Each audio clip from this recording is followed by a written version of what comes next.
"Samantha, you hate me, don't you?" In a drunken moment, I found myself asking this tough question to Samantha, a beautiful department head known for disliking men. I'm embarrassed to be seen that way. Then, she began to reveal a surprising reason for her coldness towards men. "My name is John. I'm 38.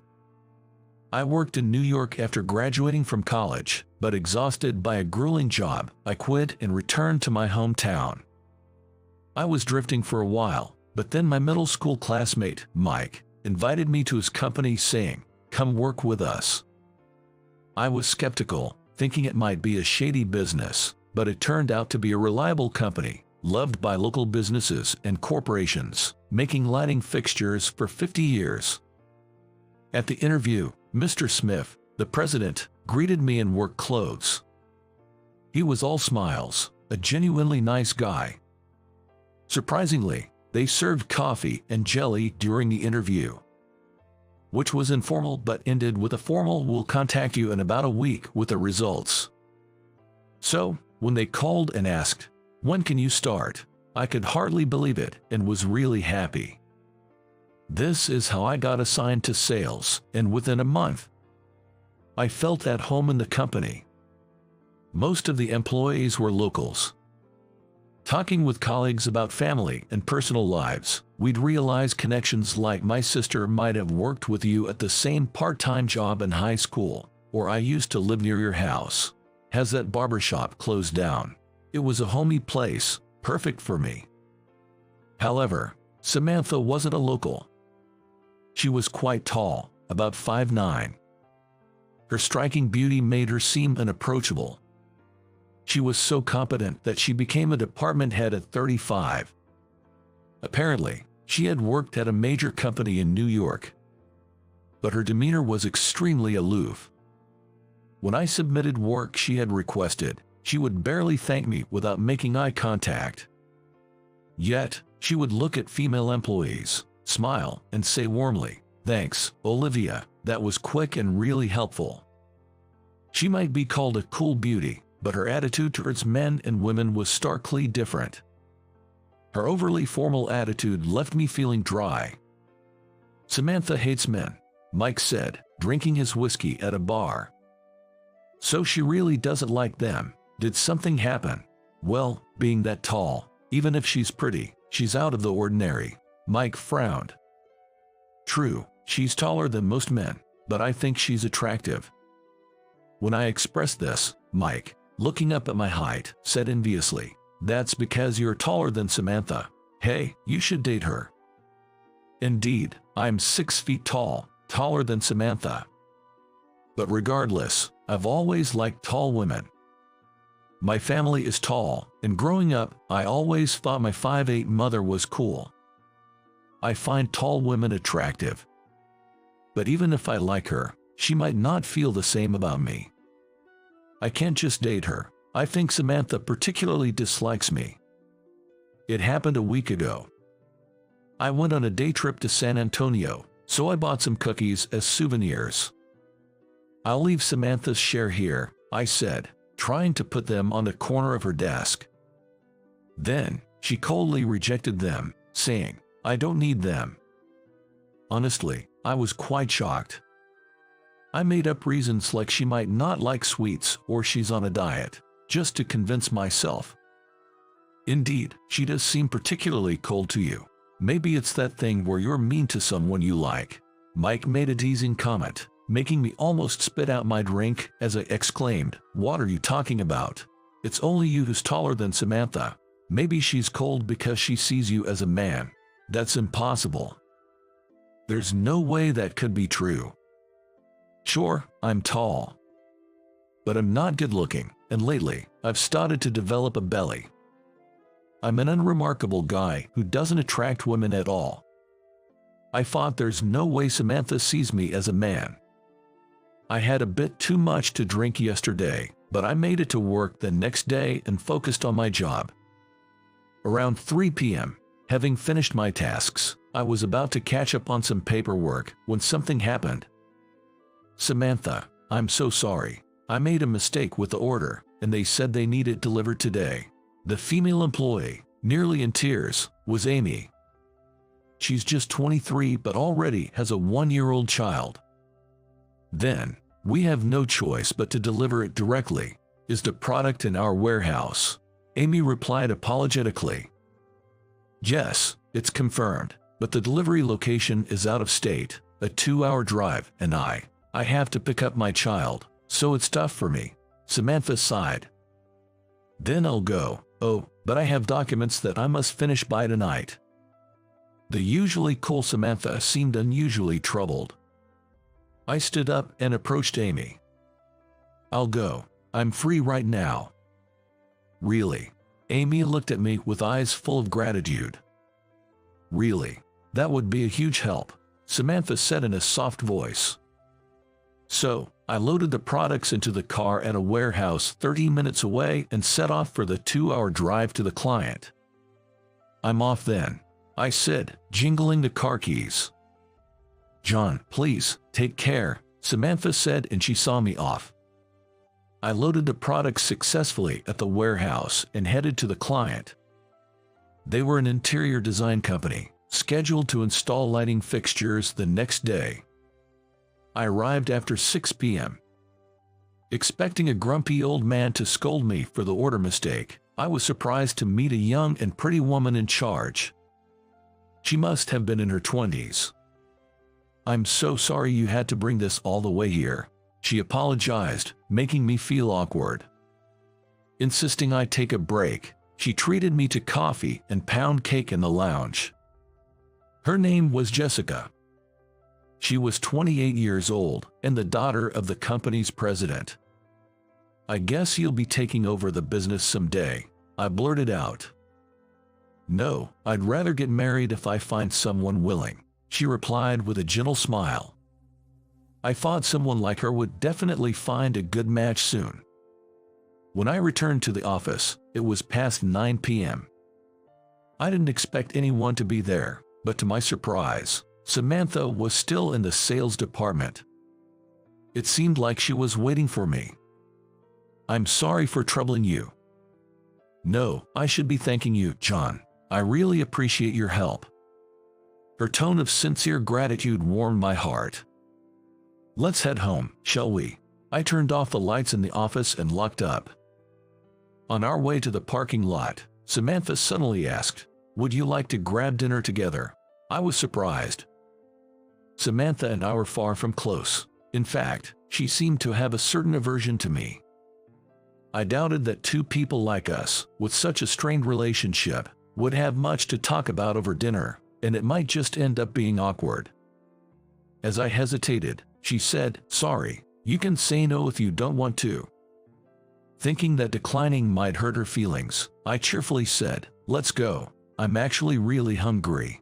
It was late, so only diners and places serving alcohol were open. Since we had driven, we couldn't drink alcohol, but we decided to go to a popular local grill. By the way, this was also the place where I had drinks with Mike. Welcome, table for two. Upon entering the restaurant, we were greeted by a delicious, appetizing aroma. My stomach immediately started to rumble. We were led to a small table in the corner. The distance between us was quite close. A soft, flowery scent wafted from Samantha. Maybe it was her shampoo. Being so conscious of her femininity, I felt strangely excited. What would you like to drink? When the waiter approached us, I ordered Coca-Cola. But Samantha said, actually, I do want a drink. John, will you join me? We can call a cab for the car. I didn't know she liked alcohol that much and smiled wryly. Of course, I'll keep you company until we're both tipsy. So, we ordered beer. Somehow, I think we both expected we would end up drinking. Otherwise, why choose a grill? After the first beer, we switched to wine. Samantha and I surprisingly had the same taste in alcohol. As we recommended our favorite brands to each other, we both got quite drunk. Samantha, you hate me, don't you? Fueled by alcohol, I finally asked the difficult question. "No, that's not true," she said, looking away. "But you dislike men, right? It's pretty well known among the male employees." I pressed further. Samantha sighed. "I'm embarrassed to be seen that way, especially as a manager. I didn't realize I was doing it." Then, she began to tell me why she was cold towards men. Her height had always been a complex for her. She had been tall since childhood, reaching her current height in middle school. Since boys developed later, all of them were shorter than her, and rather than seeing her as a girl, some even mockingly called her tall girl. Samantha had given up on being treated like a girl. However, in high school, things changed. Boys taller than Samantha started to appear. She became close to a 6'1" boy from the basketball team. On Valentine's Day, she bravely confessed her feelings. But he rejected her, saying, "Sorry, I think girls should be at most 5'7". That became a trauma for me. I've been uncomfortable around tall boys ever since. I thought it was a terrible story.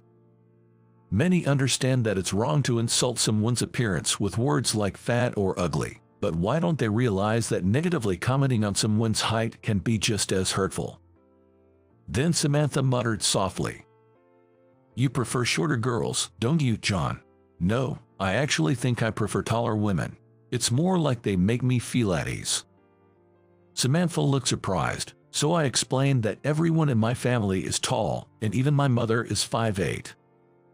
I grew up thinking my all mother was cool. Does that make me sound like a mama's boy? Samantha shook her head. There are people like that, huh? She looked genuinely happy. It was the first time I had seen her smile so naturally, and she was so cute that my heart started racing. After that, Samantha and I began to go out for drinks occasionally. Although the atmosphere never got romantic, we did start talking more informally like friends in the bar. Then one day, I was called in by Mr. Smith, the company president. The atmosphere didn't seem negative, so I headed to the president's office without any particular expectations. I was even casually hoping it might be about a promotion. I was offered a seat on the sofa and sat down. Mr. Smith, sitting opposite me, held something. Curious, I looked closely. Inside was a photo of a woman. Photo. Do you have someone you're seeing, John? No, I don't. Then, Mr. Smith said with a smile. You remember that delivery you made out of state? The young lady there seems to have fallen for you at first sight. How about a matchmaking meeting? I was so surprised that I was at a loss for words.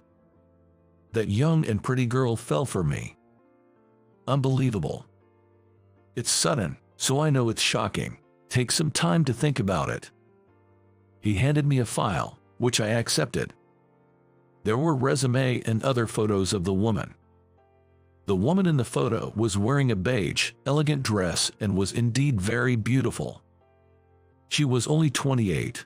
Why would she be interested in someone 10 years older? Marriage with such a pretty girl. At that thought, Samantha's face came to my mind. What would she think if I went for this matchmaking?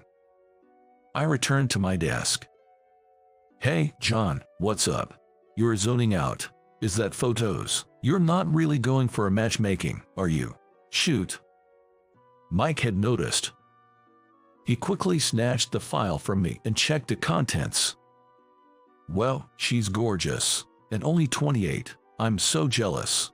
Mike exclaimed loudly, unaware that Samantha was nearby. I hurriedly took back the file from him. No, I haven't decided yet.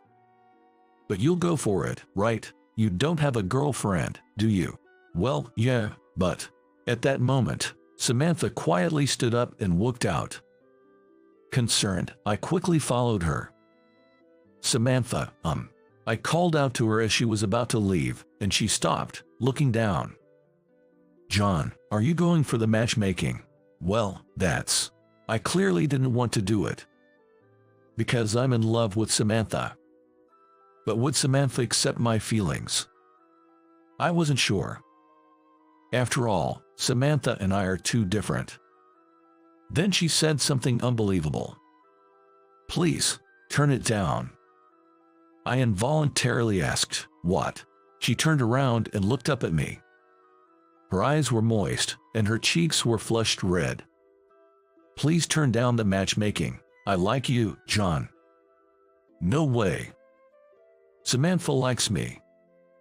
Samantha, beautiful, smart, with an outstanding figure, likes someone like me. Is that really, truly true? When I asked her seriously, Samantha nodded affirmatively. My heart felt warm with excitement. It was my first time experiencing mutual feelings with a woman, and I felt an overwhelming joy. "I like you too, Samantha. Will you be my girlfriend?" I took Samantha's hand, and with tears in her voice, she nodded, "Yes." "Yay. Congratulations, Samantha." "John, you actually won Samantha's heart. That's amazing." To my surprise, the sales team started appearing in the corridor. You guys were watching. I was so flustered remembering my own words. Samantha, too, crouched down, saying, "I'm so embarrassed, I wish I could disappear." "Keep it down, everyone. Let's get back to work." I tried to calm the commotion. But the women surrounded Samantha, excitedly chatting. "Don't quit your job even if you get married. John, you owe us a treat now." Mike playfully hit me. "Get back to work, all of you. What's all this fuss about?" Mr. Smith, the president, even showed up. "Shoot, just after the matchmaking proposal, and now I've decided to date Samantha. This is awkward." As I panicked, Mike reported to Mr. Smith. "Samantha and John are starting a serious relationship with marriage in mind. Let's celebrate as a company." "No, we're not talking about marriage yet. Is that so?" Mr. Smith asked seriously. "Oh no, is he angry?" I stepped forward and bowed deeply to Mr. Smith. "I'm sorry, it just happened now. I want to seriously date Samantha, so I must decline the earlier proposal." I braced myself for a scolding, but Mr. Smith laughed heartily. "I always thought you two would be a good match. I never expected it to actually happen. Maybe I became a Cupid of love." He easily blessed us, leaving me relieved. "I'll handle the other party, don't worry. Congratulations," he said, placing a hand on my shoulder. "Thank you," I nodded firmly. When I told my parents about my first ever girlfriend, they were overjoyed and insisted on meeting her. Reluctantly, I invited Samantha to my parents' house. "Wow, your mother is so beautiful." Samantha seemed mesmerized by my mother. "I'm not bragging, but my mom is beautiful. I don't look like her at all." "Samantha, you played basketball, right?" "I played until high school too." "Really? But I quit in my freshman year. I injured my knee ligament, and even though it healed, I was scared of hurting it again." "I understand. I hurt my knee too." They instantly hit it off with a common topic. "Did your dad play sports too?" "Yes, he was in the same basketball team in middle school and confessed to me back then." My mom started reminiscing. "Oh boy, spare me," I thought, but Samantha played along, saying, "Wow, making a childhood love work out all the way to marriage is amazing. By the way, did John play any sports?" The conversation turned to me, making me gulp. Haha. In our family, John was the only one not good at sports. He didn't do any sports, always playing video games, my mom revealed. "You still love video games, right?" They were getting along too well. Really noisy. But both seemed natural, not forced, getting along well. "Your blouse is lovely. Where did you buy it?" Samantha shifted to fashion talk. Both being well above average height, they shared the common struggle of finding clothes. Seeing them get along so well, I felt relieved. Today is our date. I'm meeting Samantha in front of the cinema. From a distance, I saw her approaching. But she seemed different. Almost everyone she passed turned to look at her. The reason was her footwear. Samantha was wearing high-heeled sandals. Already tall, with heels, she was over 5'11". Her long legs and slim jeans were eye-catching. No wonder people were surprised. "Sorry to keep you waiting." Standing in front of me, Samantha's face was at the same height as mine. "This feels new." "Hee hee. We're the same height now. I always wanted to try these shoes at least once, but does it look weird?" I shook my head. "You look amazing." Samantha smiled shyly and said, "Thank you." We walked side by side, naturally holding hands. "I'm glad I met you, John. I feel like you'll accept me no matter what," Samantha chuckled. "Yes, you can grow as much as you want. Lean on me when you're tired. I'll always be a big tree for you."